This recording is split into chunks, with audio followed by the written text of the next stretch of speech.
First off, our philosophy about jiu-jitsu is real simple. You have takedown, position, isolation, and technique.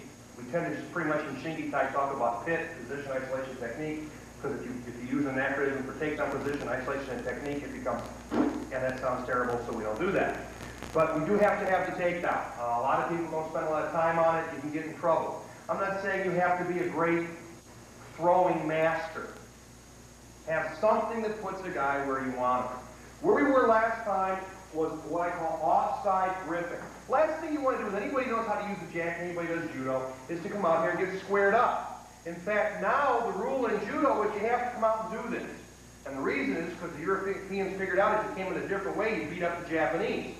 So now the rule in judo is you must come out and put one hand on both sides of the jacket immediately.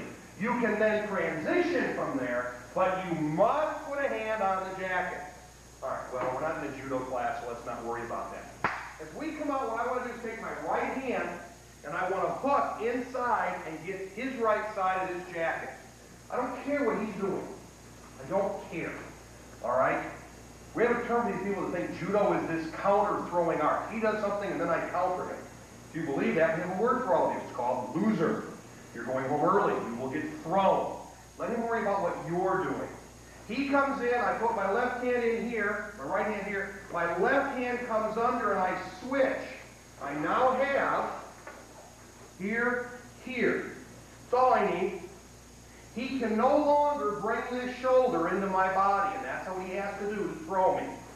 He can switch and do other things, but in this moment in time that I've frozen what we're doing, he cannot bring this shoulder here to throw me. Next thing I'm going to do is take my hand, come here and pop that. Can't throw me at all now, he's got no hands on me. From here, there's one of two things that's going to happen to practice and get us back where we were. I'm going to take my right hand, I'm coming right over the top. I'm going to grab that belt, turn this way. I step into him as I do that, and I push down with my elbow. I'm really pushing on him. All right? Watch again, we're going to try it. He comes in. 1, 2, pop him. Now, I don't have to wait for him to grab me to do that. If he gets his hand there first, I don't care. I'll do it this way. If he's keeping back being conservative, well, I'll just come on in and get it. Even though he doesn't have a hand on me, I'll come right on in and start setting this. All right? Let's pair off and give that a try. Run it a little bit, but then stop the tape. Move so you can. Just don't block that collar.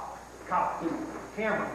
You can tell I'm not on drugs. I have a fractured foot, for those of you at home. And I am on good drugs, and I'll fracture the other one when I run out. Okay, now, whether he gets me first, don't care, or I do it myself, either or, rock hits the pitcher hits the rock.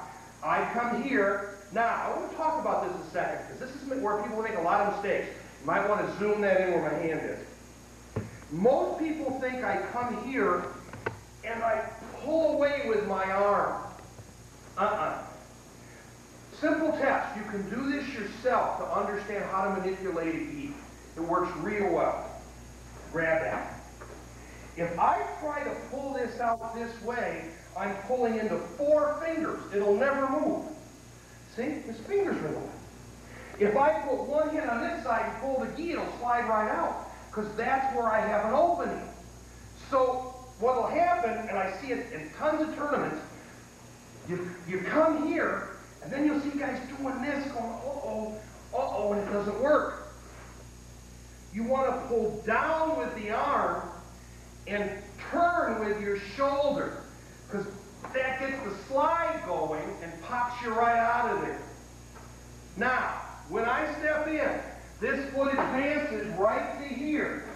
Now, from here, I have about 3 very solid attacks, depending on what he's going to do.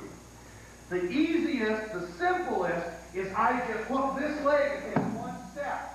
Now, last time I was here, I didn't teach the follow-up, which is right there. And he'll tell you, I think a bad shoulder, I want to go easy. I throw him into an arm lock. Please be careful with your partners when you're throwing them like that. You do not wish to hurt them. But if I